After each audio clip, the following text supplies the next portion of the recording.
ओम शांती. आज 26/6/2025 ची साकार मुरली आहे.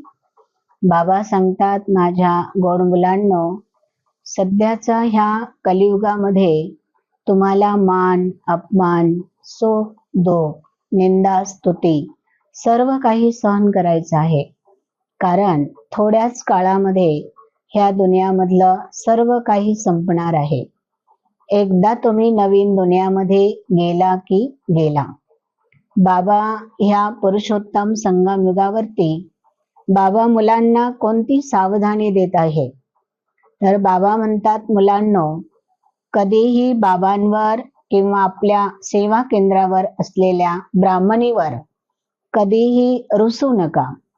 ब्राह्मणीवर रुसणं म्हणजे सुद्धा बाबांवर रुसण्या समान आहे. आणि बाबांवर रुसणं मुरलीवर रुसणं आहे. तर आपल्या बाबांवर रुसणं म्हणजे आपल्या भाग्यावर रुसणं आहे. आपल्या कल्पाच्या भाग्याला आपण लकीर लावत असतो. म्हणून बाबा सांगतात, हा रुसण्या फुगण्याचा जो आदत सवय आहे, याला तुम्ही आता काढून टाका. बाबा सांगतात, मुलांनो, तुम्ही ह्या गोष्टीमध्ये सावधान राहा. माया तुम्हाला वेगवेगळं रूप घेऊन तुमचा बुद्धियोग बाबांकडनं हटवण्याचा प्रयत्न करत आहे. बाबा मुलांना सांगतात, मुलांनो, तुम्ही धीर ठेवा. कारण तुमच्यासाठी नवयुग हे खूप लवकरात लवकर येणार आहे. आता तुमच्यासाठी बाबा या ठिकाणी हिम्मत आणि धैर्य देत आहे. बाबा पुढे सांगतात, मुलांनो, कोणत्याही कारणाने तुम्ही हे जे शिक्षण आहे ते कधीही सोडू नका. पुढे चालून ज्या कर्माची दंड आहे त्या दंडापासून जर वाचायचं असेल तर त्यासाठी अन्य संग सोडून, वाईट संग सोडून एक बाबांशी संग जोडणं काळाची गरज आहे. म्हटलं जातं, कुसंग तारे सतसंग तारे कुसंग बोरे. सत्याचा संग हा तारून नेतो आणि वाईट संग हा मनुष्याला डुबवत असतो. म्हणून दिवसभरच्या दिनचर्यामध्ये आपला सत्संग कसा आहे, कुणाबरोबर आपण संग करतो, आपले विचार कसे आहे, आपली कृती कशी होते, याच्यावर सुद्धा लक्ष देणं खूप खूप गरजेचं आहे. आणि बाबा सांगतात की आता रुसण्या फुगण्याच्या ज्या सवयी आहेत त्या हळूहळू नाही तर आता फास्ट सोडून द्या. बाबा रोज आपल्याला ज्ञानाचं इंजेक्शन देतात आणि बाबा दिव्य दृष्टीचं काजळ आपल्या डोळ्यामध्ये घालतात. दिव्य दृष्टीचं ज्यावेळेस आपण काजळ आपल्या डोळ्यामध्ये घालू तेव्हा आपली आत्मिक दृष्टी तयार होईल. भावाभावाच्या दृष्टीमध्ये कधीही वाद विवाद नसतो, कधीही अवगुण दिसत नाही. काळा गोरा गरीब श्रीमंत हा भेद कधी नजरेस येत नाही. मग बाबा सांगतात की आता आत्मदृष्टीमध्ये तुम्ही पक्के राहा. दुसरं बाबा सांगतात की बाबा अविनाशी सर्जन आहे आणि जसं डॉक्टरांकडनं जर काही गोष्टी लपवल्या तर आपला आजार वाढत जातो. डॉक्टरांना आपलं काय दुखतं हे जर आपण क्लिअर सांगितलं तर त्यावर डॉक्टर आपल्याला वेळोवेळी इलाज करतात आणि आपण आजारापासून लवकरात लवकर बरे होतो. आपल्या कलियुगाच्या अंताला ब्राह्मण मुलांना सुद्धा मनाचा विकार, मनाचे आजार ह्या जुडलेले असतात. भले आपण कोणी देहधारी संबंधींना सांगू शकत नाही, परंतु बाबा आपला डॉक्टर आहे. बाबांना आपण रोज आपल्या मनातल्या सर्व गोष्टी सांगितल्या पाहिजे, तरच बाबा आपल्याला ही अविनाशी दवाई रोगांवर करू शकतात. आणि जर वेळच्या वेळी दवाई खाल्ली तरच आपण रोगांवर निदान मिळवू शकतो. बाबा सांगतात की शरीराची तंदुरुस्ती, मनाची खुशी आणि धनाच्या समृद्धीद्वारे तुम्ही भाग्यवान आहात. फक्त भाग्यवान नाही तर बाबा सांगतात, संगम युगावरती बाबांनी स्वस्थितीमध्ये राहून तणावर विजय मिळवायला लावलेला आहे.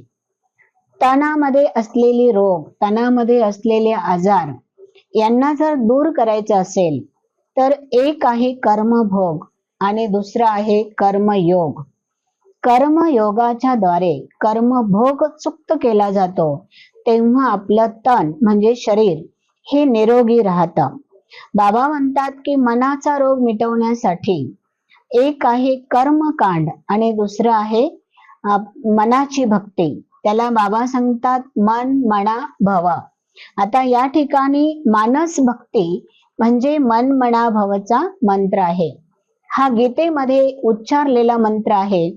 तुम्ही मनाने मला शरण जा, मनाने माझी भक्ती करा, मनाने माझे आठवण करा, तर तुमचं मन हे जन्म जन्मांतरासाठी स्वस्थाने निरोगी राहू शकता. धनाची संपत्ती बाबा सांगतात जितकं ज्ञान धन तुम्ही दान करत राहाल तितकं तुमचं ज्ञानधन हे वाढत जाईल. इथे 1 रुपयाला 1 शून्य लावला तर 10 रुपये होतात. 10 रुपयाच्या मागे अजून 1 शून्य लावला 100 रुपये होतात. 100च्या मागे अजून 1 शून्य लावला तर 1000 रुपये होतात. ईश्वरी बँकेमध्ये देणारी पद्धत बाबा सांगतात ही कशी आहे, तर ही 1वर 1 झिरो. आत्मा 1 आहे, बाबा 0 आहे. मी आत्मा आणि बाबा 0. मी जेवढ्या वेळा बाबांची आठवण करेल तेवढ्या वेळा माझी कमाई ही एका कदमामध्ये पद्माची जमा होते. म्हणून बाबा सांगतात की तुम्ही तुमच्या संपर्कामध्ये संबंधामध्ये येणारे जे पण मनुष्य आत्मे नाते संबंधी असतात त्यांना तुम्ही होली हंसाच्या रूपामध्ये पहा आणि तेच तुमचं श्रेष्ठ भाग्य बनवण्यासाठी निमित्त बनू शकतात. हे वरदान बाबांनी आपल्या सर्वांना दिलेलं आहे.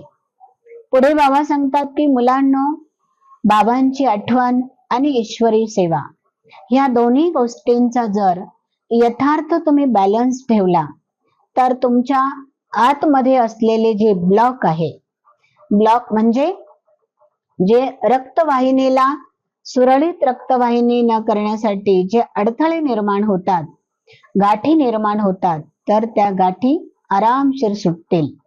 मग बाबा सांगतात दुनियामध्ये गाठी तोडल्या जातात. तुम्हाला या ठिकाणी बाबांनी गाठी सोडायला सांगितलेले आहे.